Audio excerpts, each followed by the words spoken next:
नमस्कार दोस्तों, पंचऋषि क्लासेस में आप सबका बहुत बहुत स्वागत है।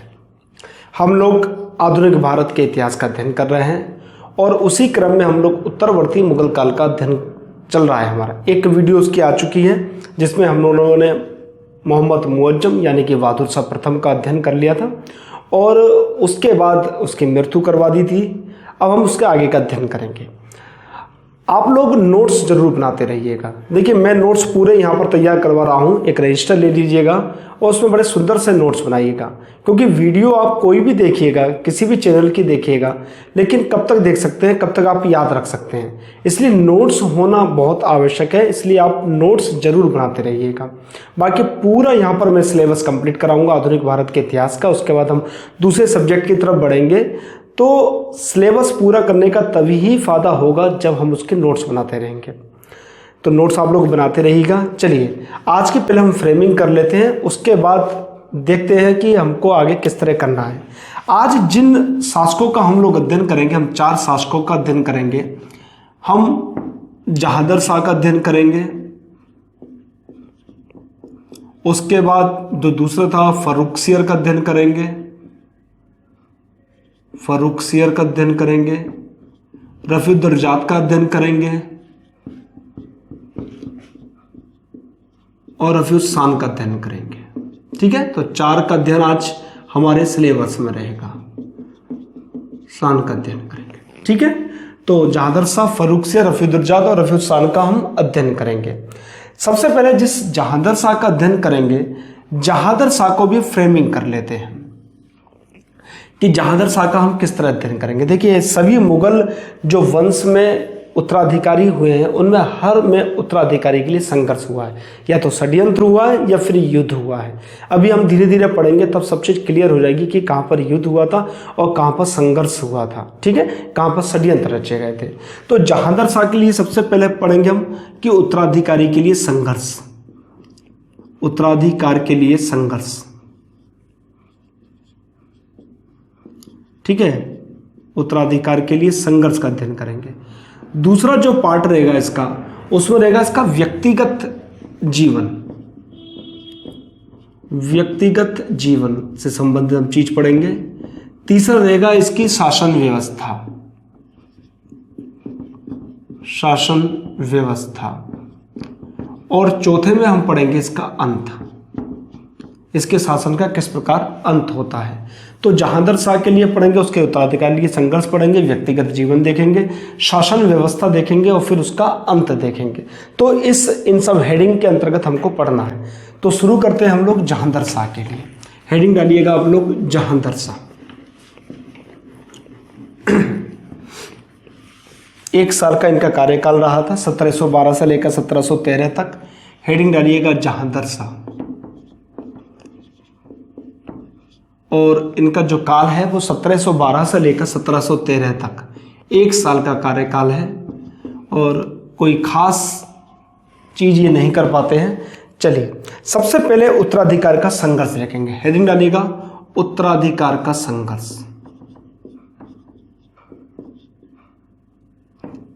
कार का संघर्ष। पहले इसको समझ लेते हैं, फिर इसको लिखेंगे। ठीक है, उत्तराधिकार के संघर्ष क्या हुआ था। देखिए, बहादुर शाह प्रथम के 4 पुत्र थे, जहांदर शाह, अजीमुशान, रफीउस्सान और जहान शाह। ठीक है, 4 पुत्र थे। कौन कौन से? जहांदर शाह, अजीमुशान, रफीउस्सान और जहान शाह।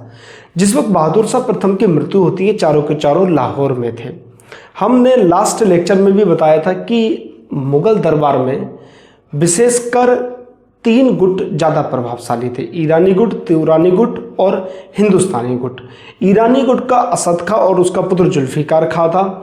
वहीं अगर हम तुरानी गुट की बात करें तो निज़ामुल मुल्क या चिनकिलिच खां था। और अगर हम बात करें हिंदुस्तानी गुट की तो वहाँ पर थे सैयद बंधु। ठीक है, हुसैन अली और अब्दुल्ला, ये सैयद बंधु वहाँ पर ज़्यादा प्रभावशाली थे। इनको जाटों का और राजपूतों का समर्थन प्राप्त था हिंदुस्तानी गुट के लिए, क्योंकि ये एक्चुअल में हिंदू ही थे और ये बाद में कन्वर्ट हुए थे, मुस्लिम धर्म को स्वीकार किया था। इन गुटों का प्रभाव ही था कि ये निरंतर लगातार बहुत सारे शासकों को परिवर्तित करते रहेंगे। जब चारों पुत्र थे बहादुर शाह प्रथम के और बहादुर शाह की मृत्यु हो जाती है 1712 में, उस वक्त ये चारों के चारों पुत्र लाहौर में थे। यहाँ पर ईरानी गुट के जो सरदार था जुल्फिकार खां, उसको अपना खेल खेलने का मौका मिल गया। जुल्फिकार खां ने सबसे पहले जो 4 पुत्र थे, कौन कौन थे? जहांदर शाह, अजीमुशान,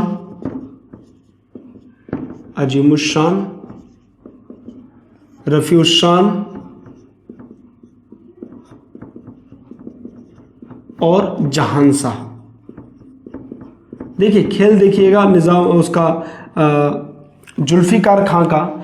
जुल्फिकार खां उस वक्त दिल्ली में था, लेकिन चारों लोग ये लाहौर में थे। यहाँ पर उसने जुल्फिकार खां जो कि ईरानी गुट का था, असद खां का था। असद खां का आप लोग पढ़ चुके हैं। असद खां मोहम्मद आजम के साथ था, लेकिन जल्दी ही वो देखता है कि बहादुर शाह प्रथम का पाला भारी हो रहा है, मुअज्जम का पाला भारी हो रहा है, तो वो मुअज्जम के दरबार में, मुअज्जम के पाले में पहुंच जाता है। ठीक है, तो उसका पुत्र है जुल्फिकार खां। जुल्फिकार क्या करता है? जुल्फिकार जहांदर शाह, रफीउशान और जहांशाह, इन तीनों को खिलाफ कर देता है अजीमुशान के।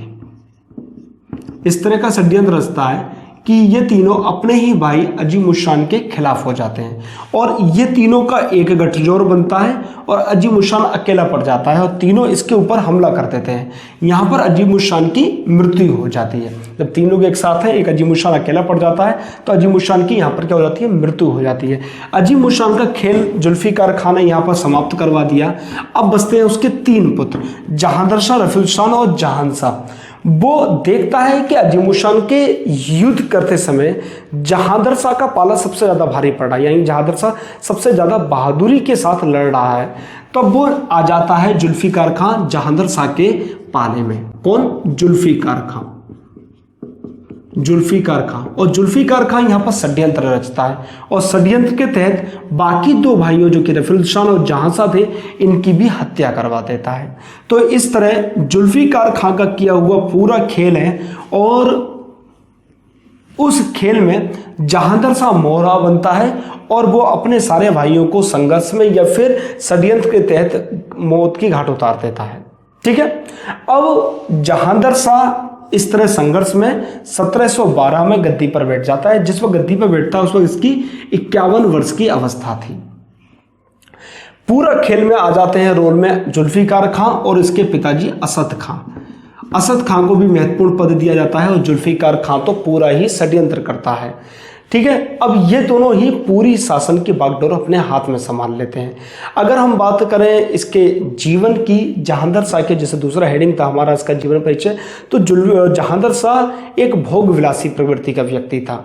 भले ही इसने जुल्फिकार खां की मदद से शासन सत्ता संभाल ली हो, लेकिन ये पूरी तरह एक नकारा था, निकम्मा था और भोग विलास में डूबा हुआ व्यक्ति था।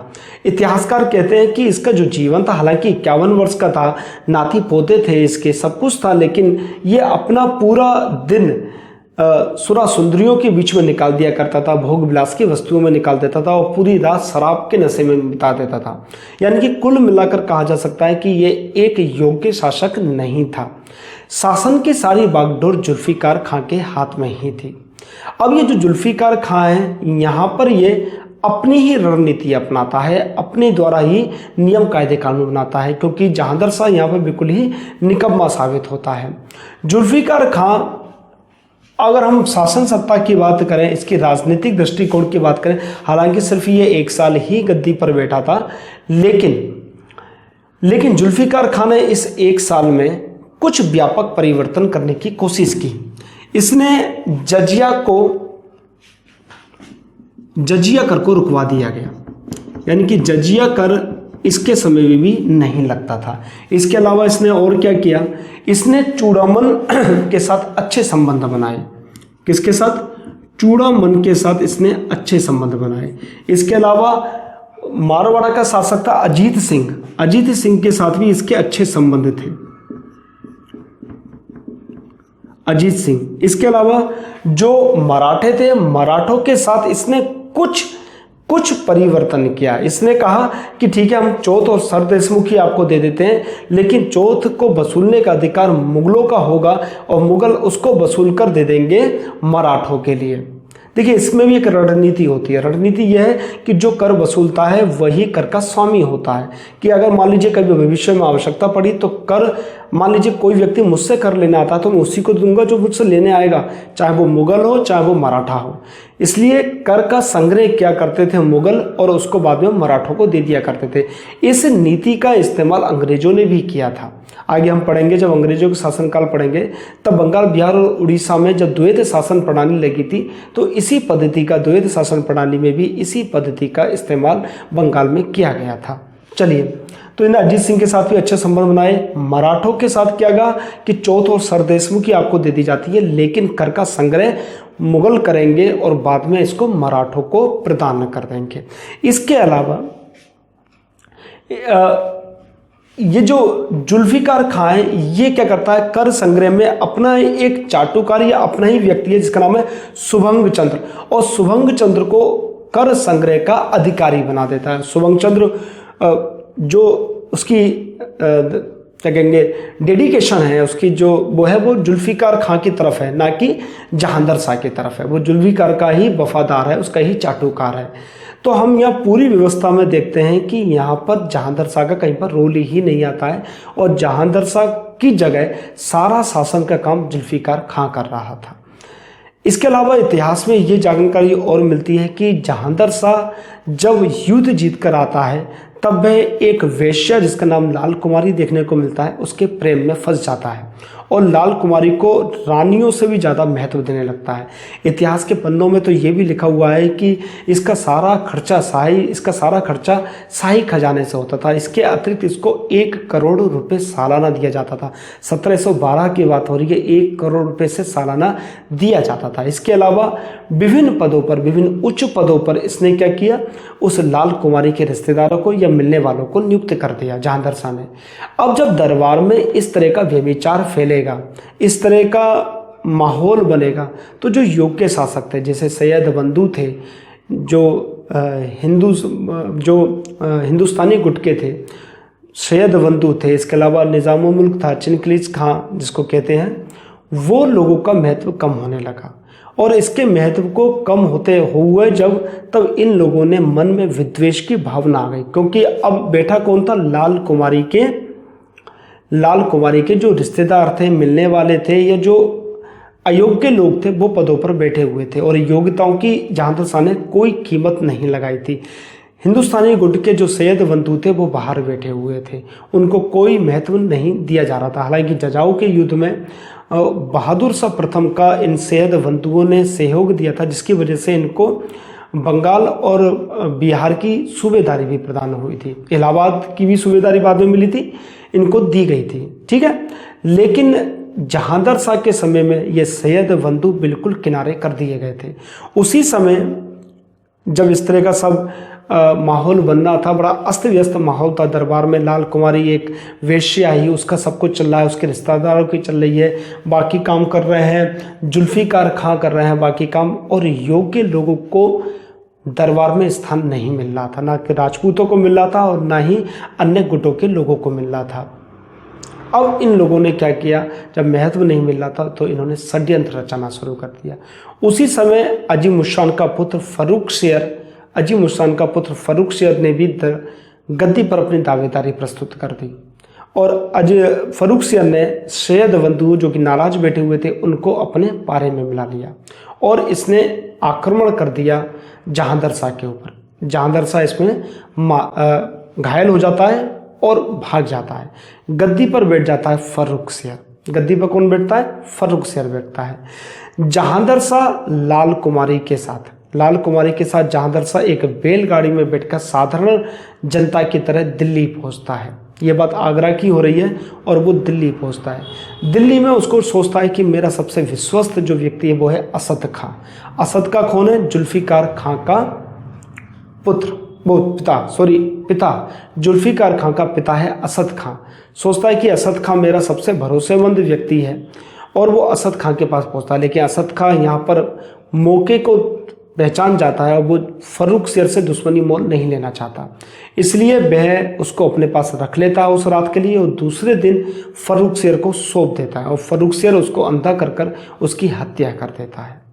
तो इस तरह 1713 में 1 साल के कार्यकाल में जहांदर शाह का अंत उसके भतीजे अजीमुशान के पुत्र फर्रुख शेर की द्वारा हो जाता है और फर्रुख शेर ने यहाँ पर सैयद बंधुओं की मदद ली थी। ठीक है, तो ये पूरा कॉन्सेप्ट, पूरा जानकारी आपको मालूम पड़ गई। लाल कुमारी के प्रेम में फंसने के कारण इसको इतिहासकार लंपट मूर्ख कहते हैं। क्या कहते हैं? लंपट मूर्ख की उपाधि से इसको नवाजा जाता है। ठीक है, शाह बेखबर हमने देख लिया, बहादुर शाह प्रथम को शाह बेखबर कहा जाता था, वहीं जहांदर शाह को लंपट मूर्ख कहा जाता है। ठीक है, आगे हम देखेंगे फर्रुख शेर को घृणित कायर कहा जाता है, फिर रंगीला कहा जाता है मोहम्मद शाह के लिए। ठीक है, तो बहुत सारे उपनाम दिए गए हैं जहाँ से प्रश्न बनते हैं एक दिवसीय परीक्षाओं के लिए, लेकिन कहानी को एक बार समझना बहुत आवश्यक है। अब इस पूरी कहानी को हम लोग लिख लेते हैं जहांदर शाह की। नोट्स आप लोग जरूर बनाते रहिएगा, नोट्स आप लोग जरूर बनाते रहिएगा, क्योंकि बिना नोट्स के तैयारी नहीं हो पाती है। वीडियो सुनते हैं फिर भूल जाते हैं, क्योंकि स्वामी विवेकानंद तो कोई है नहीं जिसको हमेशा याद रहेगा। ठीक है, तो नोट्स जरूर बना देगा, सुंदर से नोट्स बनाइएगा, मेरे साथ नोट्स बनाइएगा, मैं आपको पूरा सिलेबस कंप्लीट कराऊंगा, पूरे नोट्स प्रिपेयर कराऊंगा। चलिए ठीक है, लिखना शुरू कर देते हैं। इसी कहानी को जो मैंने आपको सुनाई थी इसी को अब लिख लेते हैं। चलिए लिखिएगा। बहादुर शाह की मृत्यु के बाद,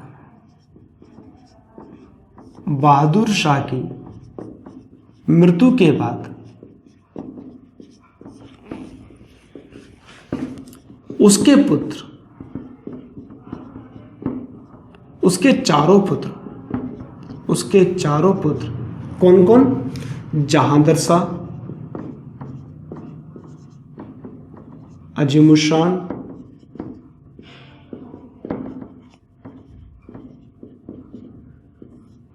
जहांदर शाह, अजीमुशान, रफीउशान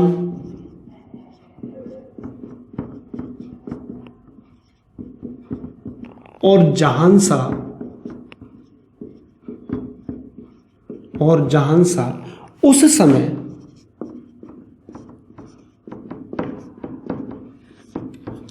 समय लाहौर में थे। उस समय कहां थे? लाहौर में थे। नेक्स्ट पॉइंट लिखिएगा। यहां पर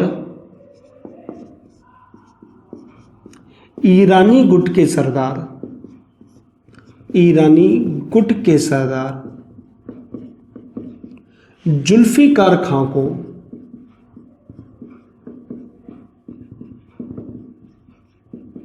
अपना खेल खेलने का मौका मिल गया, को अपना खेल खेलने का अवसर मिल गया, अपना खेल खेलने का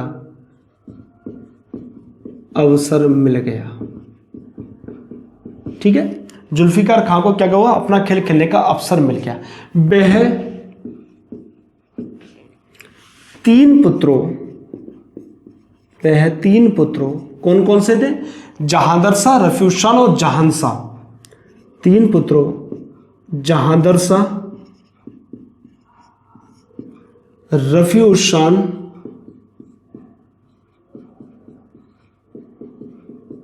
और जहांशाह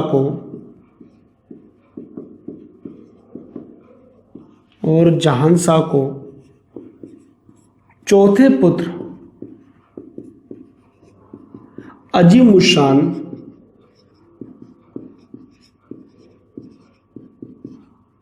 के खिलाफ भड़का देते हैं, के खिलाफ भड़का देते हैं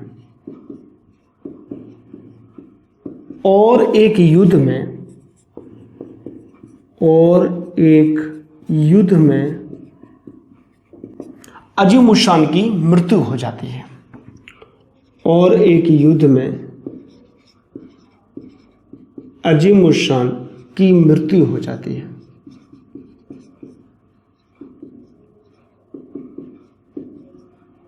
ठीक है, क्या हुआ? अजीमुशान की मृत्यु हो जाती है। नेक्स्ट पॉइंट लिखिएगा।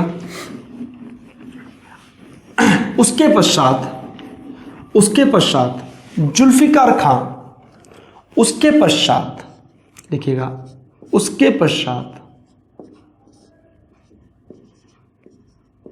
पश्चात जुल्फिकार खां, उसके पश्चात जुल्फिकार खां एक षड्यंत्र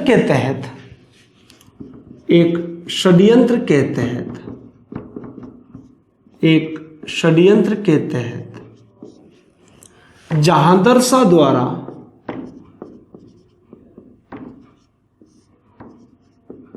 बाकी दो पुत्रों की हत्या करवा देता है। बाकी दो पुत्रों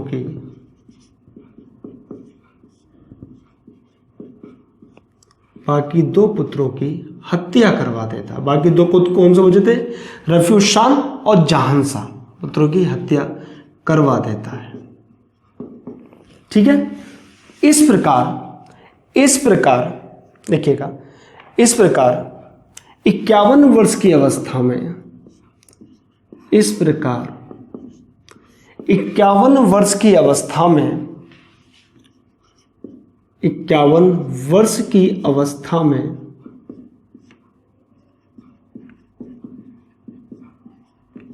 29 मार्च 1712 को जहांदर शाह गद्दी पर बैठता है।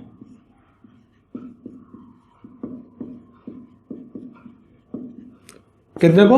29 मार्च 1712 को 51 वर्ष की अवस्था में गद्दी पर बैठता है। जुल्फिकार खां और उसके पिता को इनाम दिया जाता है। जुल्फिकार खां की मदद के बदले, जुल्फिकार खां की मदद के बदले उसे वजीर तथा उसके पिता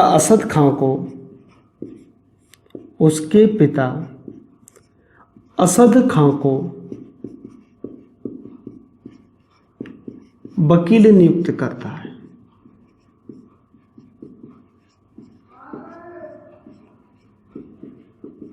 नियुक्त करता है। नेक्स्ट पॉइंट के ये हम उसका प्रारंभिक जीवन भी देख रहे हैं। इसमें उसका प्रारंभिक जीवन किस तरह गुजरा था। उसके पिता असद खां को क्या करा है? वकील नियुक्त करता है। जुल्फिकार खां की वजह उसे वजीर बनाता है, उसके पिता असद खां को वकील नियुक्त करता है। जहांदर शाह एक भोग विलासी व्यक्ति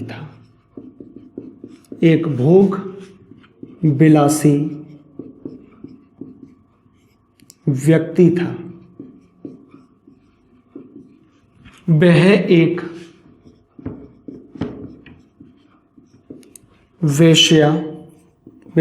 वेश्या, लाल कुंवर, किसी जगह लाल कुंवरी भी मिला है, किसी जगह लाल कुमारी भी मिला है। ठीक है। लाल कुंवरी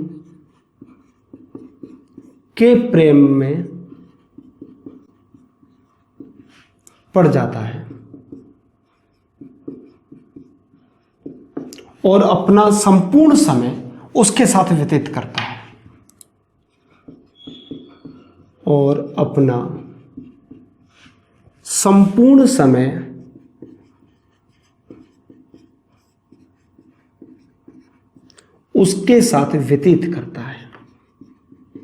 उसके साथ व्यतीत करता है।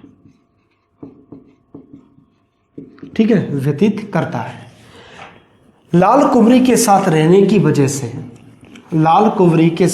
की वजह से और भोग विलासिता में डूबने के कारण उसे लंपट मूर्ख की संज्ञा दी जाती है। भोग विलास में डूबने के कारण, भोग विलास में डूबने के कारण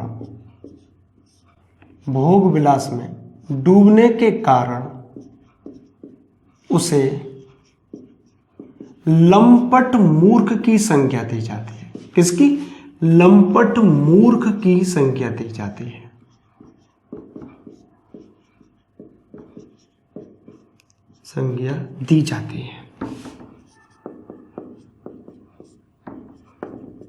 ठीक है, तो इसका प्रारंभिक जीवन देख लिया हमने और देख लिया कि इसने किस प्रकार शासन सत्ता को संभाला था।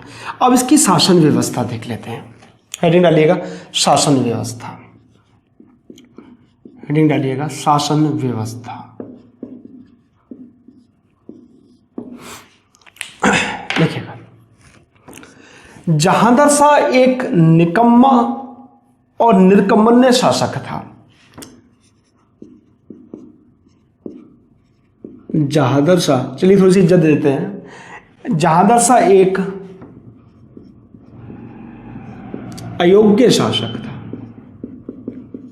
अयोग्य शासक था।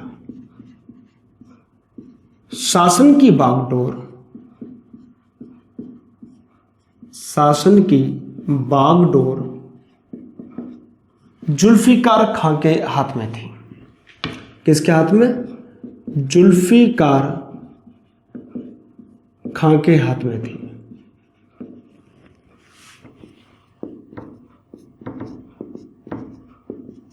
जुल्फिकार ने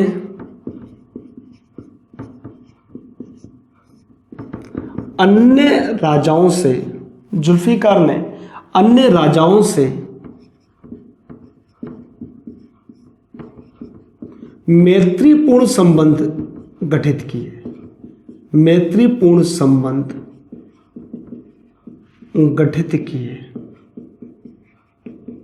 किन किन से? नंबर 1 लिखिएगा, जाट नेता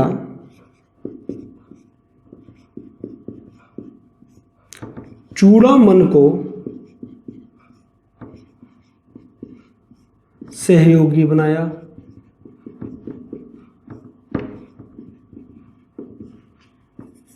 नंबर 2 अजीत सिंह मारवाड़ा के नेता, मारवाड़ा के शासक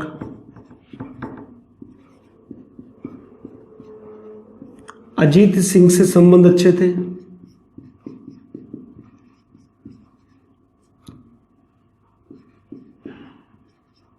अच्छे संबंध थे।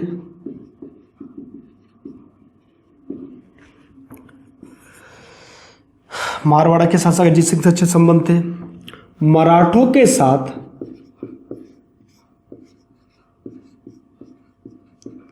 पुरानी व्यवस्था कायम की, पुरानी व्यवस्था कायम की। क्या करा? साहब पुरानी व्यवस्था कायम कर ली। पुरानी व्यवस्था क्या थी कि सरदेशमुखी चौथ पर आपका अधिकार है, लेकिन राजस्व का कलेक्शन करना, चौथ का कलेक्शन करना मुगल सैनिक करेंगे या मुगल लोग करेंगे। मराठा के साथ पुरानी व्यवस्था कायम की। चौथ तथा सरदेशमुखी पर, चौथ तथा सरदेशमुखी पर मराठों का अधिकार होगा, मराठों का अधिकार होगा। लेकिन चौथ वसूली मुगलों द्वारा की जाएगी। चौथ वसूली मुगलों द्वारा की जाएगी,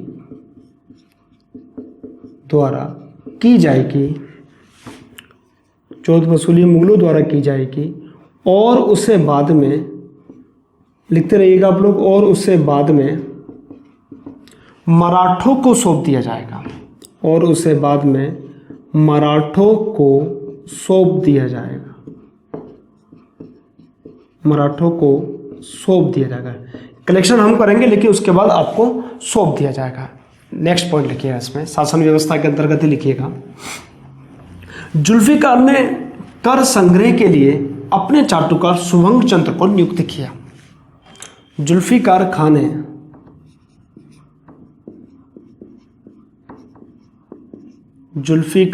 ने कर संग्रह के लिए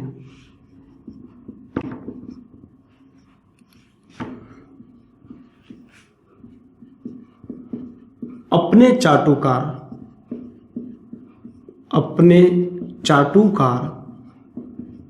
शुभंग चंद्र को नियुक्त किया।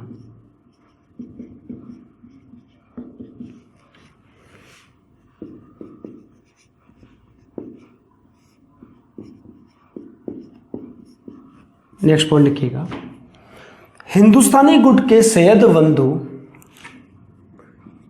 हिंदुस्तानी गुट के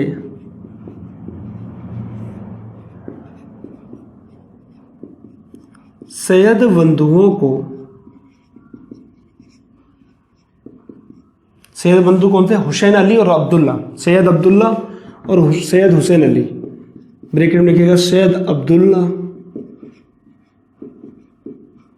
और कोमा लगाकर सैयद हुसैन अली, सैयद हुसैन अली, ये क्या थे? सैयद बंधु थे, हिंदुस्तानी गुट के थे। हिंदुस्तानी गुट के सैयद बंधुओं को शासन व्यवस्था में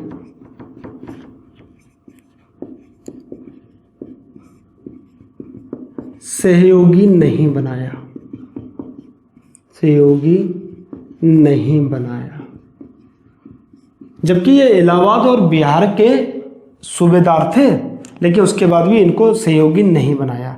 नेक्स्ट, लाल कुमारी या लाल कुंवरी के अयोग्य रिश्तेदारों को, के अयोग्य रिश्तेदारों को उच्च पदों पर आसीन किया, उच्च पदों पर आसीन किया। ठीक है, लाल कुमारी के अयोग्य रिश्तेदारों को क्या करा? उच्च पदों पर आसीन किया। और यही, अब नेक्स्ट पॉइंट लगा के लिखिएगा, और यही इसके पतन का मुख्य कारण बना, और यही इसके पतन का, और यही इसके पतन का मुख्य कारण बना, मुख्य कारण बना। ठीक है, तो क्या क्या उसने किया, उन सब बातों को हम लोगों ने यहां नोट कर लिया। अब इसके अलावा इसका अंत रह गया है, और उसका अंत भी अब देख लेते हैं। चलिए जहांगीर शाह का अंत देख लेते हैं।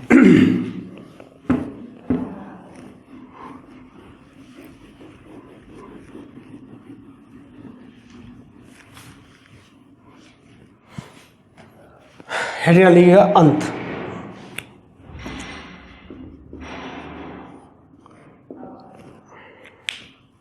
पॉइंट लिखिए, क्या कारण थे, कारण लिख लीजिएगा पहले कि अंत के कारण क्या क्या थे, क्यों इसके दरबार में षड्यंत्र रचा गया। कारण देखते हैं।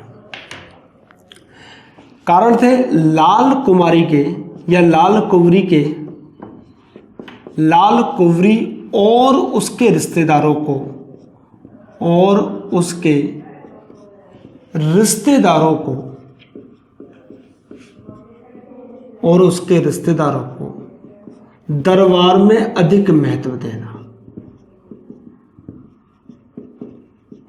दरबार में अधिक महत्व देना। ठीक है, पहला कारण था। दूसरा, सैयद बंधुओं, सैयद बंधुओं को दरबार में उचित स्थान न देना,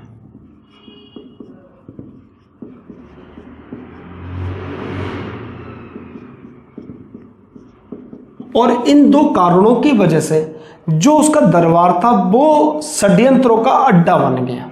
ठीक है, लिखिएगा, नेक्स्ट पॉइंट लिखिएगा, उपरोक्त दोनों कारणों की वजह से, उपरोक्त दोनों कारणों के कारण, दोनों कारणों की वजह से, दोनों कारणों की वजह से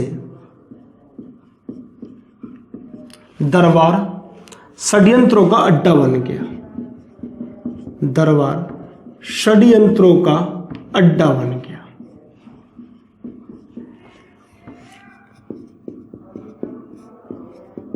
ठीक है, कारण आपको मालूम पड़ गए कि क्या कारण था कि क्यों षड्यंत्र रचा जा रहा था दरबार में। अब इसका अंत देख लेते हैं। बादशाह का भतीजा, बादशाह का भतीजा और अजीमुशान का पुत्र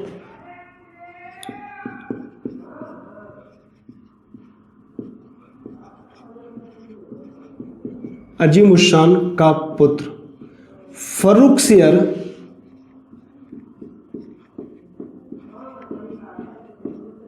ने सैयद बंधुओं को अपनी तरफ मिलाकर सैयद बंधुओं को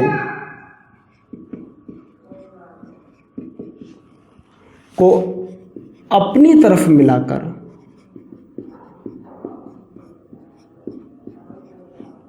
तरफ मिलाकर खजला यानी कि आगरा की तरफ चल दिया। रास्ते में स्थान मिलता है खजला, और खजला में अजीजुद्दीन जो युवराज था उसके साथ उसका युद्ध होता है। ठीक है, अपनी तरफ मिलाकर ने सैयद बंधुओं को अपनी तरफ मिलाकर खजला नामक स्थान पर युवराज अजीजुद्दीन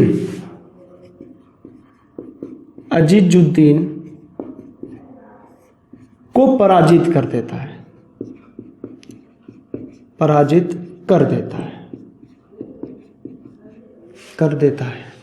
अजीजुद्दीन आगरा की तरफ भागता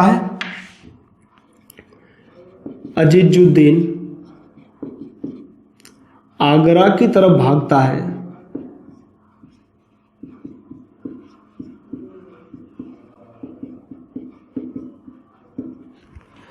जब अजीजुद्दीन पराजित हो जाता है और वो आगरा की तरफ भागता है तो जहांगीर शाह को मजबूरी में युद्ध के मैदान में आना पड़ता है। लेकिन इतिहासकार कहते हैं कि उसकी सेना युद्ध लड़ने के लिए तैयार नहीं हो रही थी, क्योंकि जहांगीर शाह खुद ही एक लंपट मूर्ख था जो लाल कुमरी के प्रेम में डूबा हुआ था। तो सैनिकों को लग रहा था इसके साथ युद्ध कर तो अपनी जान ही गंवानी है, क्योंकि ये खुद ही अयोग्य है। ऐसा कहा जाता है, इतिहासकार कहते हैं कि उन सैनिकों को, उन सरदारों को खुश करने के लिए उसने दरबार की सारी कीमती चीज़ें भेंट कर दी, और ऐसी ऐसी चीज़ें भेंट कर दी जो कभी मुगलों ने छुई तक ना थी, यानी कि कभी उनको छूने की या खर्च करने की आवश्यकता महसूस नहीं हुई। उन चीज़ों तक को सरदारों को और सैनिकों को जहांगीर शाह ने सौंप दिया था, ऐसा इतिहास में कहा जाता है। ठीक है, की तरफ भागता है। मजबूरन जहांगीर शाह को युद्ध में आना पड़ता है। जहांगीर शाह को आगरा के युद्ध में आना पड़ता है। कहाँ युद्ध हो रहा? आगरा में। आगरा के युद्ध में आना पड़ता है।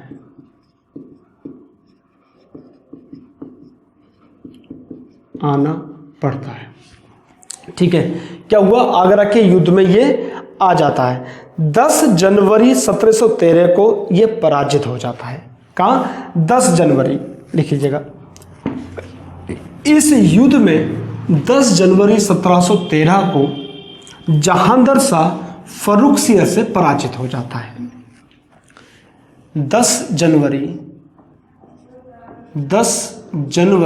1713 को युद्ध में जहांगीर शाह पराजित हो जाता है।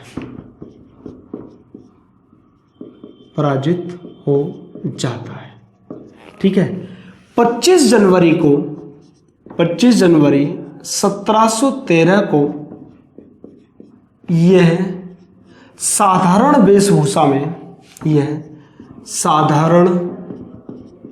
वेशभूषा में लाल कुंवरी के साथ बैलगाड़ी में बैठकर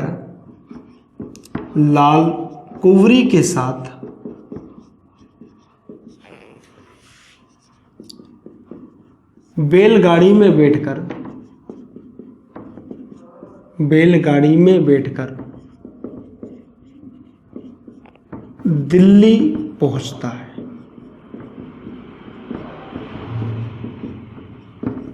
दस फरवरी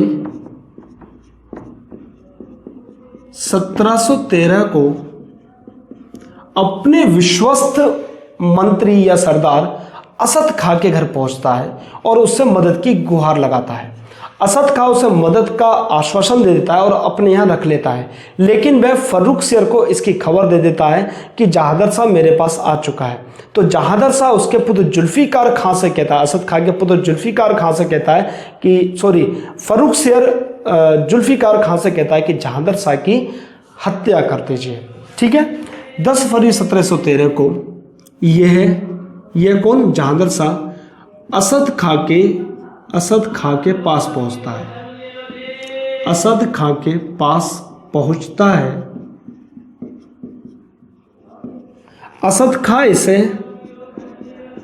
असद खां और जुल्फिकार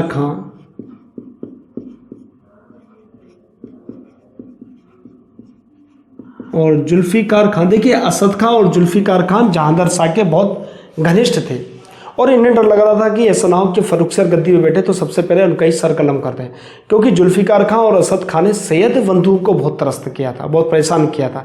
अब फर्रुख सियर के साथ है सैयद बंधु, तो सैयद बंधु जब जिसके साथ हैं और इनको परेशान किया था जुल्फिकार खां और असद खां ने, तो अब अगर ये इस गद्दी पे बैठता है फर्रुख सियर तो ये बदला लेंगे। इस बदले से बचने के लिए असद खां और जुल्फिकार खां जहांदर शाह को फर्रुख सियर को सौंप देता है। ठीक है। असद खां और जुल्फिकार खां जहांदर शाह को फर्रुख सियर को सौंप देता है। फर्रुख सियर को सौंप देता है।